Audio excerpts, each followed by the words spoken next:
we are inviting all of you to join us in our virtual Dawn Watch meeting at 4 a.m. and Sunset Prayer meeting at 6 p.m. daily, hosted by Reverend Dr. Alex C. Nozuelo. Let Jesus Christ change your life. Be blessed with His words of encouragement. Pabuti po ng Panginoon. Today's Dawn Watch Prayer Meeting. Isang mabiyayang madaling araw po sa lahat ng mga Dawn Watchers na patuloy nagpapakita ng kasigasigan na ganapin ang naisin ng Diyos sa atin sa Obasan ng Prayer Faith Church Worldwide Ministries Incorporated. Pang-anim na taon na po natin ito ginaganap. Araw-araw, amen. Pang 128 days na po tayo. 6 years and 128 days na po tayo na patuloy nananalangin, lumuluhod tuwing madaling araw. Salamat at nagamit po natin ang platform ng Zoom. Babat wala tayo sa physical na simbahan, pero sa pagtitipon natin, tayo naniniwala naroon lagi ang presensya ng Diyos. Salamat sa ating mga tigapanguna, sa buhay ng ating spiritual director, Bishop Rosem Nozuelo, kasama kay Pastora Glory, dahil sa kanilang kapahintulutan na magamit natin ang mga social media para mas marami tayong maabot ng mga kamanggagawa at mga dadaan sa ating wall, makapakinig sila ng kapahayagan ng salita ng Diyos. At sa umagang ito, salamat din sa ating kamanggagawa from POF Jensan City chapter. Meron tayo, naka-YouTube na po tayo, TikTok at Spotify. Kaya wala nang idadahilan pa ang tao ngayon na wala silang marinig na salita ng Diyos. Kasi ang daming platform na nagagamit ngayon for God's glory. Tama po? Ang topic po natin ngayon sa umagang ito, July 15, 2026, by one and only God. Okay, at ang tema na sasagutin ng ating batang preacher na pastora, hallelujah, ay how can we demonstrate that Jesus is the one and only God in our lives? Natawagin na po natin Pastora Melissa Jane Pasul. Na, your turn. Amen. Praise God. Narinig po ako tayo. Loud and clear na. Thank you po. Praise God po. Muli po isang pinagpalang umaga po sa ating lahat. Magandang buhay po. At bago po ang lahat, nais ko pong batiin po muna ang ating mga buhay ng ating mga tagapanguna. Glory to God. Ating Bishop Ross, kasama kay Pastor Mami Glo na mag-birthday na. Advance happy birthday po, Mami Glo. At sa buhay ng ating Pastor Alex, Reverend Dr. Alex Nozuelo, at ganoon din sa buhay ng ating Reverend Dr. Jane Nozuelo. At sa lahat po ng mga magigiting na lingkod ng ating Panginoon na muling nagising or naglaan ulit ng oras sa oras na ito para muling makapag-alay ng pagsamba sa Panginoon at ngayon po mag-aaral naman tayo ng salita ng ating Diyos na buhay. Kaya magandang buhay po sa bawat isa sa atin. At sa oras pong ito, hindi ko na po pakakatagalin pa. Ang ating teksto po ay matatagpuan natin sa aklat ng Unang Hari, chapter 18, verses 20 hanggang 21. At mamaya po, pupunta tayo doon sa verses 30 hanggang 39. So, doon po tayo muna sa verse 20. So, sabi po dito, sa Unang Hari, chapter 18, verses 20 hanggang 21, tinipon nga ni Ahab sa bundok ng Carmel ang buong bayang Israel at ang mga propeta ni Baal. Lumapit sa Elias at sinabi sa taong bayan, hanggang kailan pa kayo mag-aalinlangan? Kung si Yahweh ang tunay na Diyos, siya ang sundin ninyo. At kung si Baal naman, kay Baal kayo maglingkod.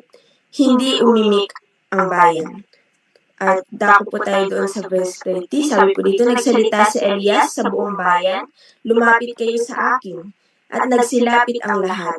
Inayos niya ang altar ni Yahweh na matagal nang gumuho. Kumuha siya ng 12 bato, katumbas ng bilang ng mga lipi ni Jacob na binigyan ni Yahweh ng pangalang Israel. Ang mga bato'y ginawa niyang altar para kay Yahweh. Pinaligiran niya iyon ng isang kanal na maaaring maglaman ng 2 balding tubig. Isinalansan niya ang mga kahoy, kinatay ang toro at pinatong sa kahoy. Pagkatapos sinabi niya, Kumuha kayo ng 4 na bangang tubig at ibuhos sa handog at sa kahoy. Ganoon nga ang ginawa nila. Buhusan pa ninyo, sabi ni Elias, at binuhusan pa nga nila. Isa pang buhos, utos uli ni Elias. 3 beses nga nilang binuhusan ang handog hanggang sa umagos ang tubig sa paligid ng altar at umapaw sa kanal. Verse 36, nang ikatlo na ng hapon na siyang oras ng paghahandog, tumayo si Elias sa harap ng altar at nanalangin. Yahweh, Diyos ni na Abraham, Isaac at Jacob, patunayan po ninyo ngayon na talagang kayo ang Diyos ng Israel at ako ay inyong lingkod. At ginawa ko ang lahat ng ito sapagkat ito ang inyong utos. Pakinggan po ninyo ako, Yahweh, upang malaman ng bayang ito na kayo lang ang Diyos at nais ninyo silang magbalik loob. Verse 38, noon din nagpababa ng apoy si Yahweh at tinubok ang handog. Ang kahoy at ang mga bato at lupa ay sa paligid, pati ang tubig sa kanal ay natuyo. Last verse, nang makita ng mga tao ang nangyari, nagpatira pa sila at sumigaw, si Yahweh ang Diyos, si Yahweh lang ang Diyos. Purihin po ang Panginoon sa kanyang mga salita at tayo manalangin po. Lord, salamat po Panginoon sa isang napakagandang umagang ito, Panginoon. Salamat Lord sa isang pribileyo na mamaya bago kami ulit manalangin, Lord, ay makakapagbulay-bulay muna kami, Panginoon, ng iyong mga salita. Dalangin namin, Banal na Santong Espiritu, Lord, umaamin kami, higit lalo ako, Panginoon, na kung wala yung pagsama mo, Panginoon, Lord, di po namin kaya. Kaya sa oras na ito, samahan mo kami, Panginoon. Ikaw yung Diyos na mangusap sa amin. Ikaw yung Diyos na muling magturo sa amin. Salamat po, Panginoon, sa katagumpayan. At ngayon pa lang, Lord, ibinabalik namin sa iyo ang mataas na papuri at pagsamba sa pangalan ng Jesus. Amen. Praise God po. So muli po, magandang buhay po sa bawat isa. Ako po masaya po ang aking puso na muli ay magkakasama po tayo ulit kahit dito lamang sa Zoom, no? At salamat po sa Panginoon dahil kahit dito lang sa screen ay muli nagkikita-kita po tayo. Ayan po. At salamat kay Lord dahil alam ko po nananampalataya ako na meron ulit panibagong ituturo ang Diyos sa buhay ng bawat isa sa atin sa umagang ito. Ayan po, sa oras na ito. Kaya, alam niyo po yung ating topic katulad po na sinabi ng ating senior pastor kanina, my one and only God. Ito pong topic na ito ay nagamit ko na, pero praise God dahil pinalitan ulit ng Panginoon yung may panibago ulit na laman. Kaya, alam niyo po, dito sa umagang ito, mayroong isang tanong ang ating Panginoon sa atin na, sino ba ang ating Diyos? Amen. Malamang ang sagot po natin, di ba po, walang iba kundi ang ating Panginoong Jesus. Pero alam niyo po, ang pinakamahalagang tanong ay, sino nga ba yung totoong nasa puso natin? Amen po. Dahil alam niyo po, hindi lahat ng Diyos ay yung mga nakikita nating mga rebulto. Amen. Alam niyo po, madaming tao sa panahon ngayon ay nagbabow down, amen, naninikluhod doon sa madaming mga Diyos. At yun po yung nakakalungkot, amen po. Kasi, alam niyo po, lahat ng bagay na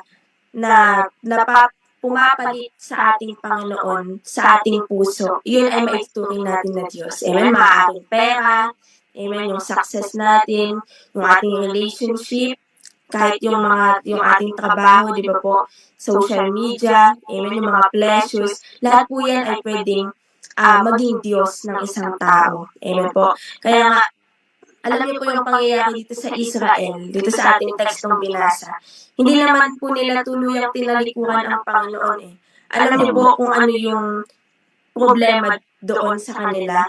Pinagsasabay kasi nila ang ating Panginoon. Tapos, itong si Baal. Si Baal po, ito po yung, di ba po, very familiar tayo dyan, tinayo nila na kanilang Diyos-Diyosan. Amen po. Pero sabi ng Panginoon sa Exodus chapter 34 verse 14, huwag kayong sumamba sa ibang Diyos, sapagkat akong si Yahweh ay mapanibughuing Diyos. Amen.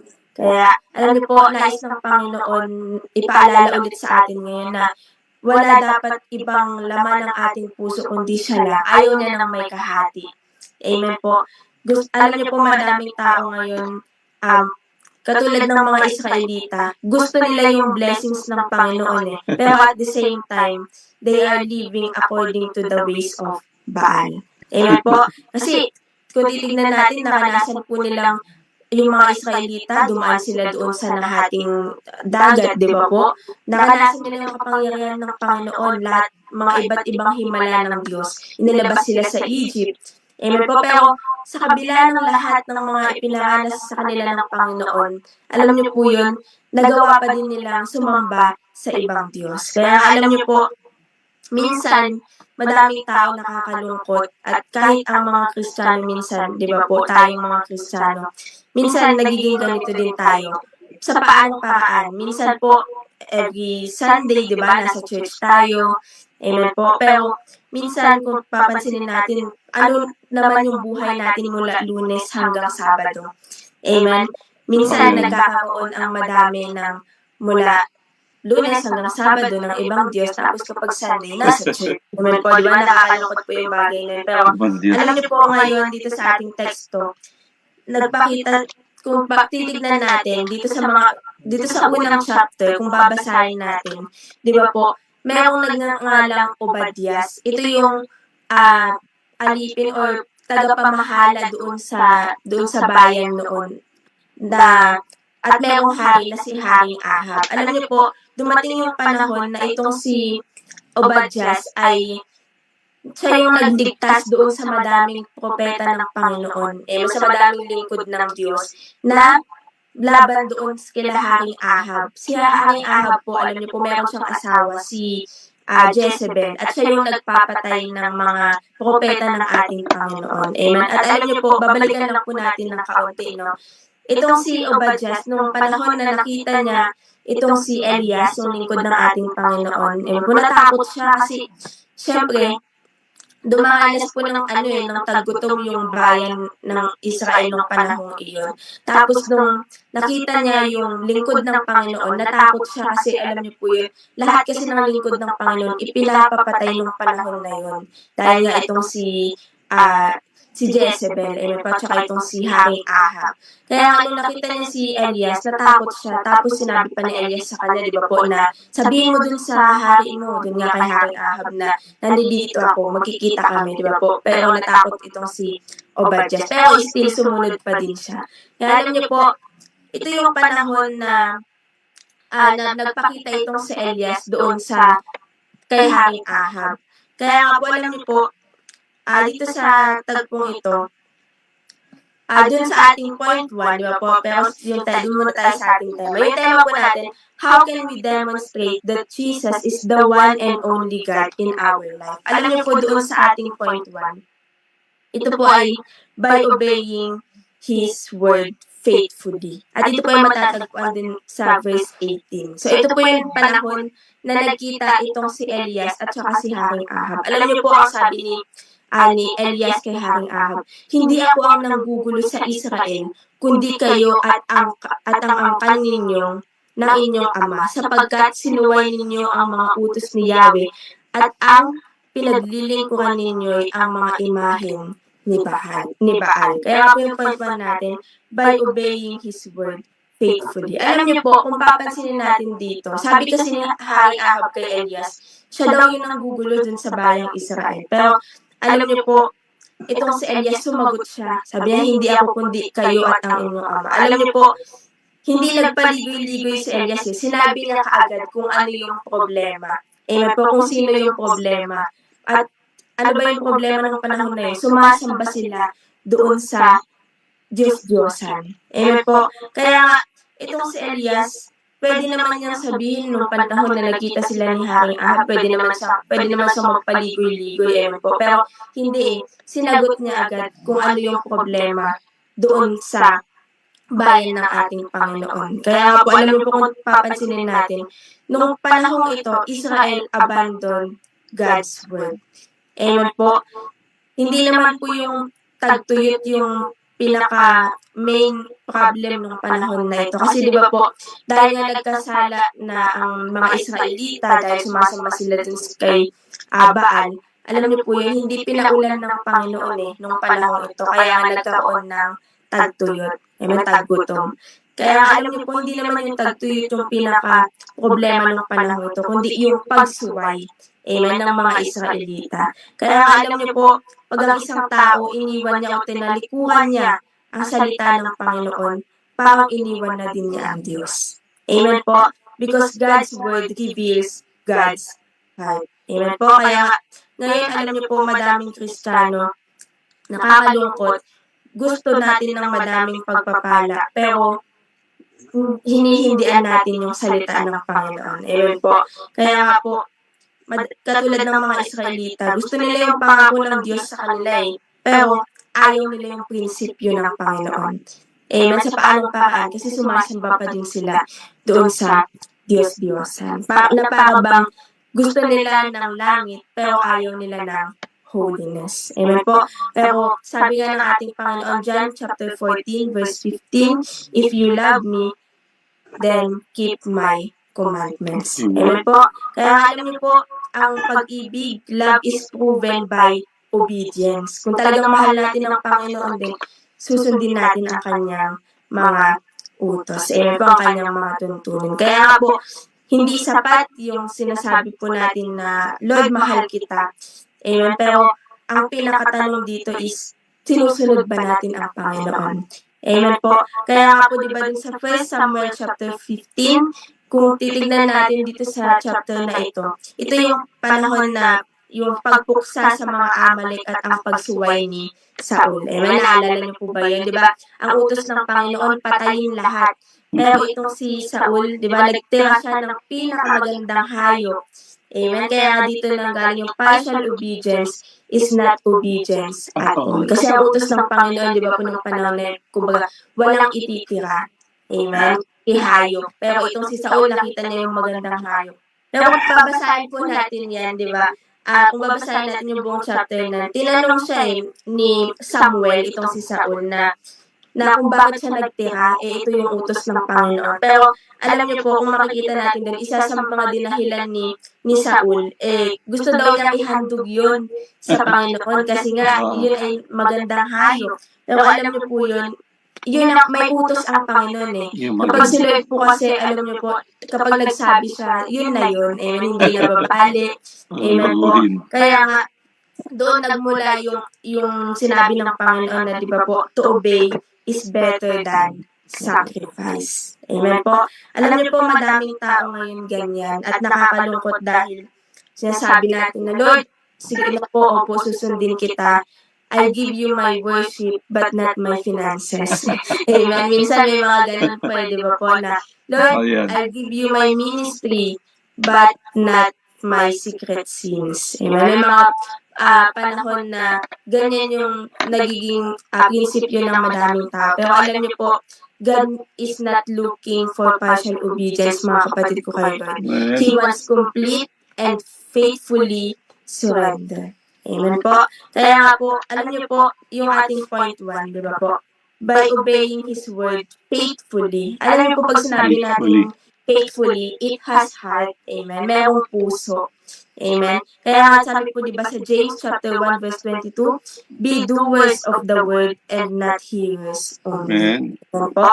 Kaya nga, Psalms chapter 119 verse 105, your word is a lamp to my feet and a light to my path. Amen po. Alam niyo po, mayroong isang illustration. Isang babae, nagpunta siya sa doktor, pinakamagaling na doktor, pinakasikat na doktor, at siya ay nagpa-check up. Amen po. At nung panahon na yon, talagang dahil magaling yung doktor, talagang ang ganda nung pagka-examine doon sa kanyang katawan, di ba po, kung ano talaga yung nararamdaman niya, ganyan. Sinabi sa kanya lahat, diniscuss sa kanya lahat, tapos binigyan siya ng gamot.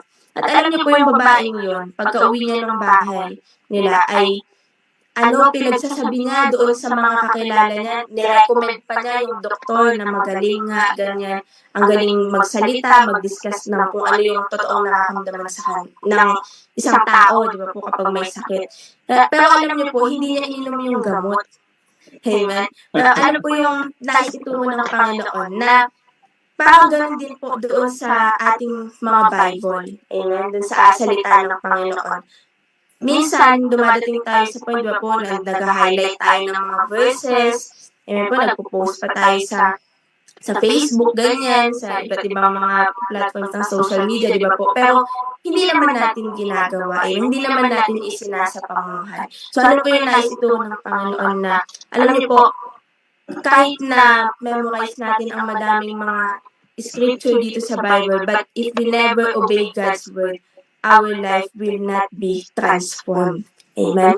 So nais po ituro ng Panginoon na nangyayari lang yung transformation kapag yung salitang nabasa natin ng ating Panginoon, yung salitang narinig natin ng Diyos ay isinapamuhay natin. Amen po. So, pasensya na po kayo na tumutunog yung alarm ni Mama. Nahanap ko. Hindi ko pumapatay at malayo. Pero, praise God po.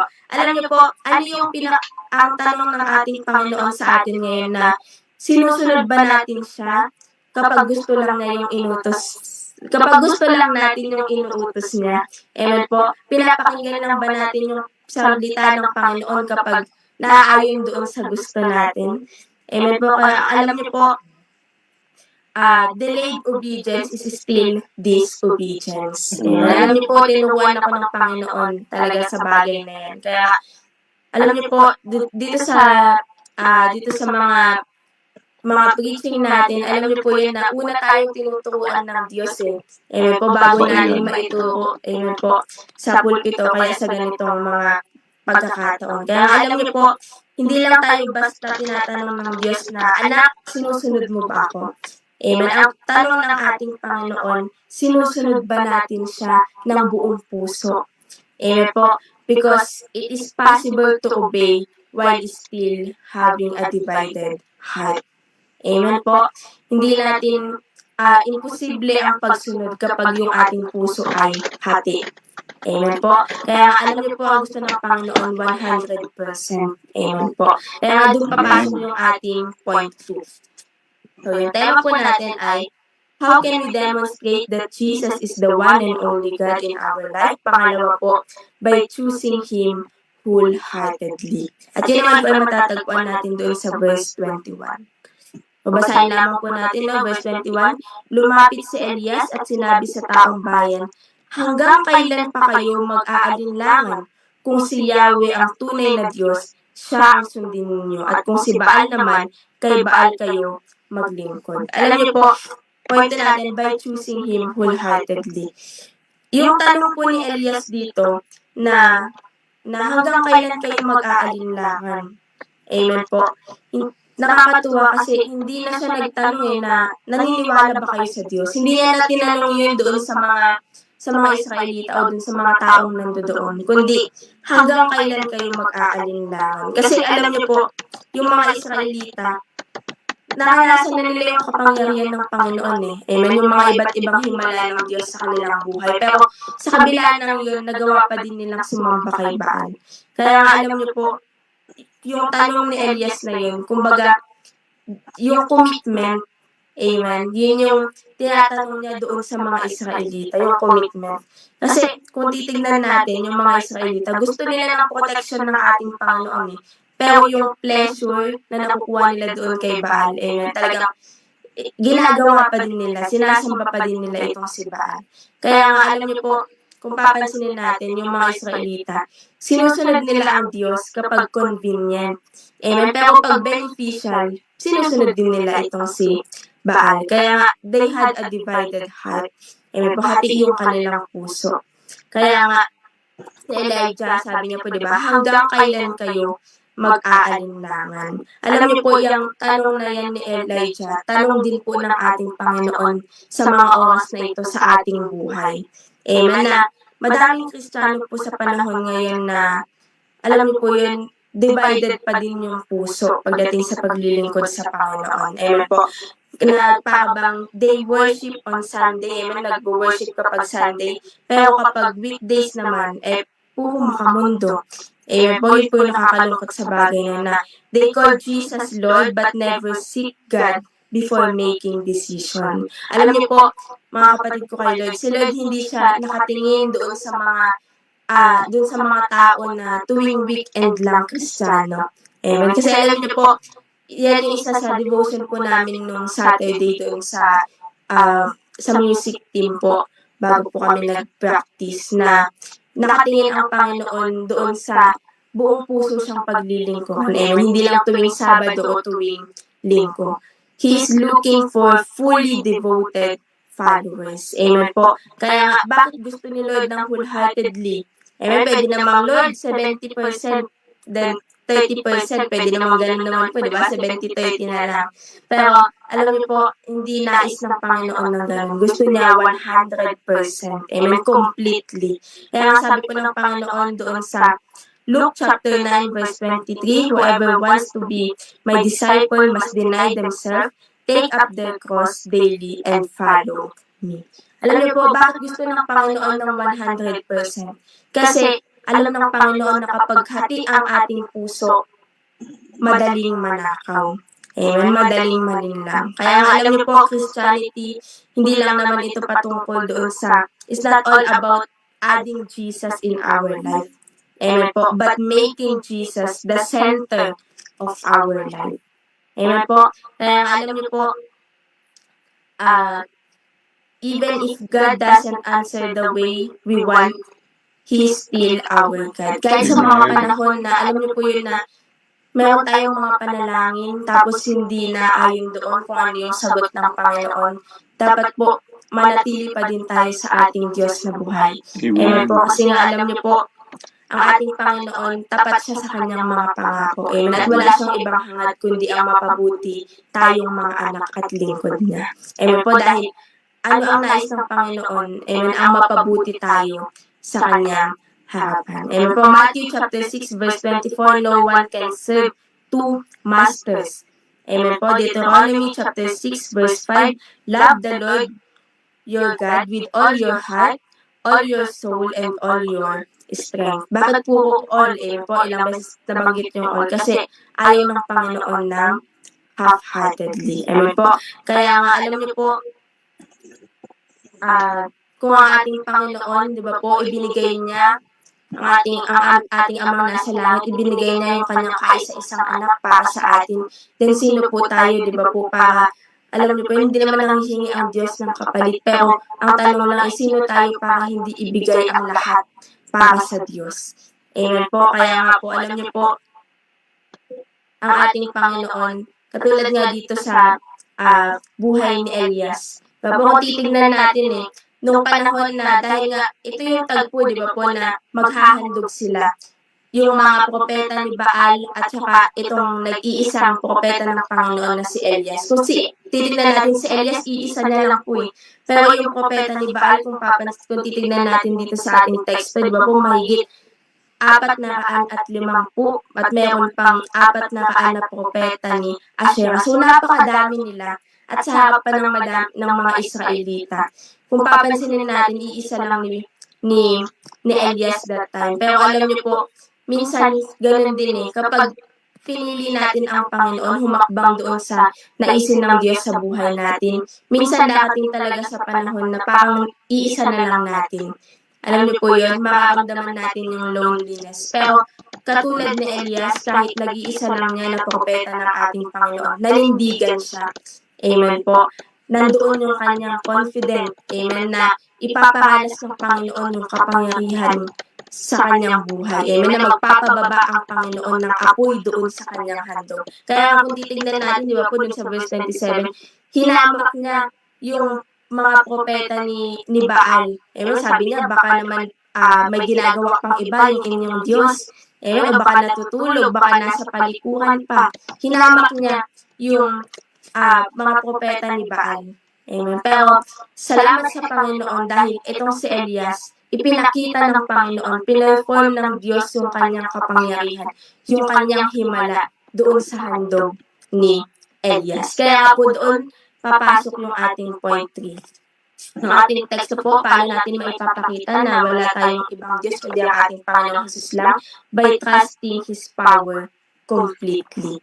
Amen po, by trusting His power completely. Alam niyo po, ito po ay matatagpuan natin doon sa verse 36. Pero, kung papansinin po natin dito sa verse 30, alam niyo po, yung itong si Elias, nirepair niya kumbaga yung nawasak na altar, binuo niya ulit. Yung gumuho na altar, binuo niya ulit. Kaya, He repaired the broken altar of the Lord. Kaya nga alam niyo po, bago nagkaroon ng apoy yung handog ni Elias, kinailangan muna na ma-restore yung altar ng Panginoon.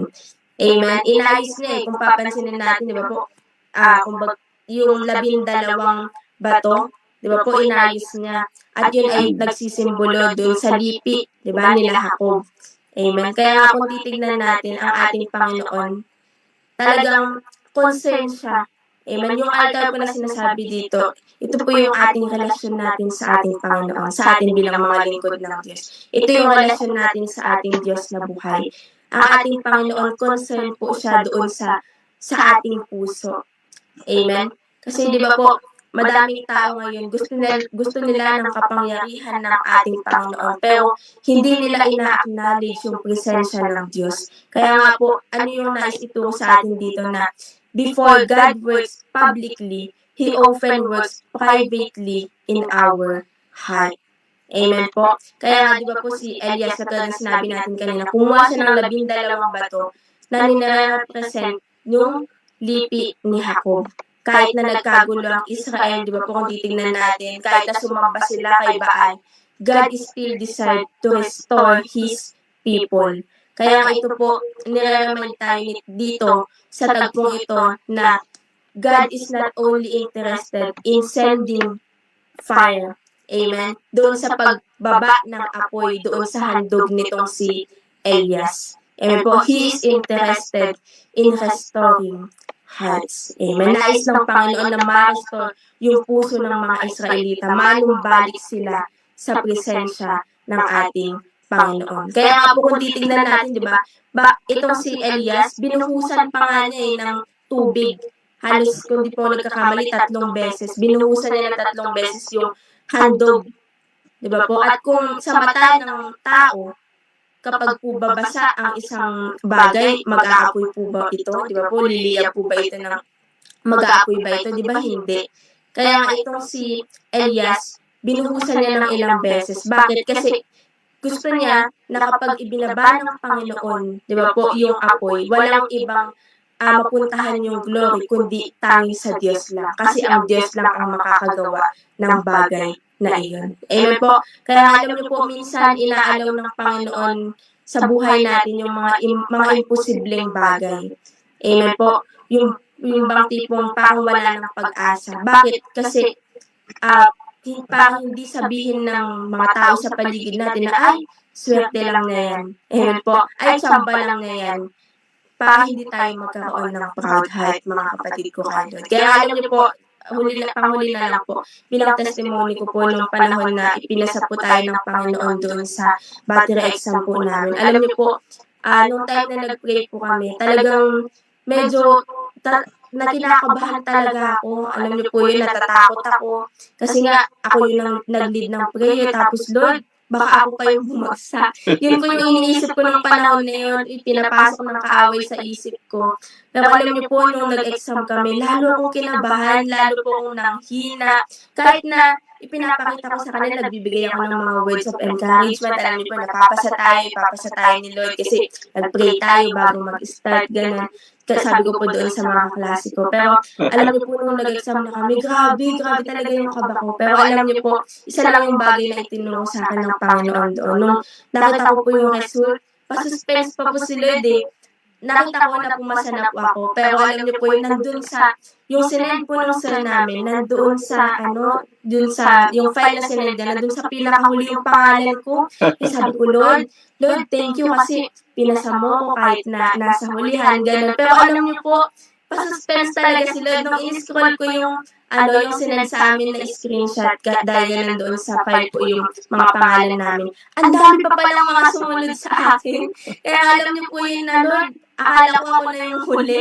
Pero salamat sa Panginoon kasi hindi po pala na parang nalungkot ako, gano'n, pero sabi ko, Lord, magiging masaya ako kahit na parang ako yung pinakahuli. Pero alam niyo po yung scroll ko, ang dami pa palang mga sumunod. Kaya alam niyo po yung mga pagkakataon sa buhay natin na tinuturuan tayo ng Diyos. Amen po. Kaya nga, salamat sa Panginoon kasi alam niyo po yun, ang nais ipaalala sa atin ng Panginoon ngayon na humakbang tayo doon sa ating pananampalataya, na walang ibang nais ang ating Panginoon, mga kapatid ko kayo, kundi yung ating buong puso sa ating paglilingkod sa Kanya. Kaya po, Proverbs chapter 3 verse 5, di ba po, trust in the Lord with all your heart and lean not on your own understanding. Jeremiah chapter 17 verse 7, blessed is the one who's trusted in the Lord. Kaya nga po, alam niyo po, hindi sinabi ni Lord na magiging madali ang lahat. Bagkus bibigyan niya tayo ng lakas para magtagumpay po tayo. Amen po. Kaya nga, what is impossible for man is possible with God. Huwag po tayong mag-focus kung paano natin aayusin yung altar. Parang itong si Elias, di ba po, nung inayos na yung altar na gumuho, ang altar ng Panginoon na gumuho. Huwag po tayong mag-focus kung paano natin aayusin. Bagkus mag-focus tayo tanging sa Panginoon lamang na nagpadala ng apoy para mag-apoy yung handog ni Elias. Amen po. Kaya alam niyo po, mga kapatid ko kay Lord, ano man yung mga circumstances na pinagdaraanan natin, hindi nililimitahan nan yung kapangyarihan ng ating Diyos. Amen po.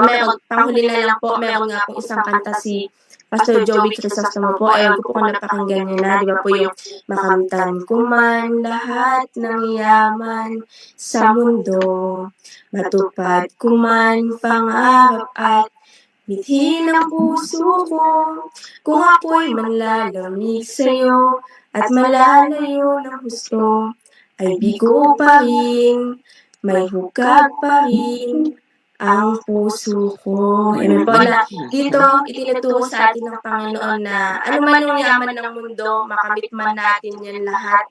Amen. Kung tatalikuran natin ang Diyos or kung mapapalitan ng yaman na yan, yung ating Panginoon na nasa ating puso, ay baliwala po lahat ng yan. Amen po. Kaya lagi po nating tatandaan, mga kapatid ko kay Lord, na kapag ang ating Panginoon ang nag-iisang Diyos, amen po, sa ating puso, ipinapasok natin siya sa puso at nanatili siya sa ating puso, magbabago ang ating buhay. Amen po. Kapag nagbago ang ating buhay, makikita ng mga tao sa paligid natin na tunay ang ating Panginoon ay Diyos na buhay at makapangyarihan sa lahat. Kaya po yung ating topic po ngayon, mga kapatid ko kay Lord, my one and only God. How can we demonstrate that Jesus is the one and only God in our life? Point 1 po natin, by obeying His word faithfully. Pangalawa, by choosing Him wholeheartedly. At pangatlo po, by trusting His power completely. At bilang pangwakas na lang po, sabi po ng Panginoon dun sa Isaiah chapter 46 verses 4 hanggang 5, ako ang inyong Diyos, ito po yung pangako ng Panginoon, iingatan ko kayo hanggang sa pumuti ang inyong buhok at kayo'y tumanda. Kayo'y nilikha ko, kaya tungkulin ko na kayo'y iligtas at tulungan. Sinabi ni Yahweh, saan ninyo ako itutulan? Mayroon bang makakapantay sa akin? Amen po, kaya purihin po ang ating Panginoon sa kanyang mga salita. Katulad po ni Elias, kung paano niya nakanasan na pinag-apoy yung kanyang handog naway, ganoon din po sa buhay natin. Habang tayo patuloy na yung kasigasigan natin sa paglilingkod natin sa ating Diyos na buhay, ay daganan din po pag-apuyin ng Panginoon ang ating mga puso. Kaya po yung ating Panginoon, tayo na po yung manalangin, magpasalamat sa Diyos. Lord, salamat po Panginoon sa pagsama mo Panginoon sa amin, sa pag-aaral po namin ng mga salita. Lord, dalangin namin na sa oras na ito, buksan mo Panginoon ang dungawan ng langit, ibuhos Lord ang yung nag-uumapaw na pagpapala at pabor sa buhay Lord, sa buhay namin at sa buhay ng mga nakapakinig at makakapakinig pa ng mga salita mo ito. Lord, alam namin na ikaw yung Diyos na muling nagpaalala sa amin ng mga bagay-bagay. Kaya dalangin namin, tumimo ito sa aming puso at magamit namin, Panginoon, mahugot namin sa panahon na kailangan namin sa aming buhay paglilingkod na ito. Kaya salamat, Ama, sa katagumpayan, Lord, sa namin ibinabalik ang mataas na papurit pagsamba sa pangalan ng Jesus. Amen po. Salamat to God po. Amen. Praise God. Palapakan natin ang Diyos sa buhay ni Pastora Melissa Jane Patul. At narinig po natin ang napakagandang kapahayagan ng salita ng Diyos sa umagang ito. Nais ng Diyos talaga buong puso. Ayaw niya ng hating puso. Amen. Kaya sa buhay paglilingkod natin ito, talagang ang tanong ng marami, tama ba itong ginagawa ko? Okay. Tama ba itong ginagawa? Baka maya, naghahandog tayo, Ginagawa ka naman 'to para sa Diyos, pero hindi naman pala 'yun ang gusto ng Diyos na gawin mo. Amen. Sa tingin mo mabuti yung ginagawa mo, tingin ni Haring Saul, sabi nga ng preacher natin, binigay niyang halimbawa, tingin niya tama yung kanyang ginagawa, pero hindi naman kinalugdan ng Diyos kasi may utos ang Diyos, 'di ba? Utos niya patayin ng lahat ng hayop, walang ititira. Nagtira siya ng mga magaganda. Okay, dahil ang katwiran naman niya ay ginagawa ka naman 'to para kay Lord. Yan tanong nga, yun ba yung gusto ni Lord na gawin mo? Okay? Kaya yung pagsunod natin, mga kapatid ko sa Panginoon, patunayan natin na siya lang talaga ang Diyos natin. Kung talagang siya ang Diyos natin, alam natin ang kanyang salita. Tama po ba? Susunod ka na rin lang, hati pa puso mo. Compromiser. Tuwing linggo, ang bait-bait mo. Pagdating ng Lunes hanggang Sabado, back to normal daw. Amen. Ikaw na naman yung luma mong pagkatao. Bago na tayo nilalang kay Kristo, dapat araw-araw pinamumuhay. Kaya mga kapatid ko sa Panginoon, dalangin ko sa bawat isa sa atin ang hamon ng ating tikapaghayag ngayon, buong puso. Ayaw ng Diyos ng half-hearted. Okay, magagawa natin yan, masasabi natin na talagang, Lord, ikaw lamang ang aking Diyos at wala ng iba pa. Di sumunod ka, amen, sumunod ka sa kanyang utos, pakita mo na ginagawa mo utos nga niya. Okay, hindi yung ginagawa mo yung gusto mo lang. Katulad ni Haring Saul. Gusto niya kasi ganda Ang ganda ng mga hayop, kapatay mo ba yun? Kaya pinatay lang niya yung mga pangit na hayop, yung mga makapansala, yung mga magaganda itinabi. Anong dahilan niya? Para naman to kay Lord I-offer ko to. Hindi naman niya na pinapa-offer ni God sa kanya. Kaya lagi natin piliin siya ng buong puso, buong kaluluwa, buong lakas. Huwag na natin siya ipagpalit kung kanino man. At siyempre, para mapatunayan natin siya lang talaga ang Diyos natin at wala nang iba pa. Buong puso tayong magtiwala sa kanyang kapangyarihan. Problema, maraming Kristiyano ngayon, nagdadoubt pa rin sa kayang gawin ng Diyos sa kanyang buhay. Tandaan po natin, may pinili ang Diyos na lugar, yan ang bundok Carmel para makita ang marami ng himala. Sa atin naman, may pinili rin sa atin bilang mga Don Watches na lugar. Okay, hindi man tayo lang sa kanya-kanya tayong tahanan, pero salamat may platform tayong ginagamit para magkita-kita face to face. Hindi lang online ang gawain ito. Tawag natin dito ay virtual. Bakit virtual? Kasi nagkakausap-usap tayo, nagbabatian tayo, nagsasabi tayo ng testimony, nagpapalitan tayo, may mga pananalitang pagpapalitan kaya virtual. Yung online, isa lang sa Facebook, online talaga. Yung mga nagjo-join doon ay hindi but hindi sila kundi magko-comment lang. Pero sa atin ay nakikita tayo face to face. Ito yung platform na binigay. Ito yung lugar na binigay ni Lord sa atin para makakita tayo ng maraming himala. Amen? Gusto ba natin makakita ng maraming himala? Magpababa ang Diyos ng apoy? Amen. Kung gusto natin, patuloy tayong manalig na sa gawaing ito, naroon ang pagsama ng Diyos. Amen? Thank you for watching. At 5:30 in the afternoon, and monthly pastors gathering every third Friday of the month at 5:30 in the afternoon. Join us at Zoom. Watch our videos via YouTube, Facebook, and Spotify. Thank you, and God bless.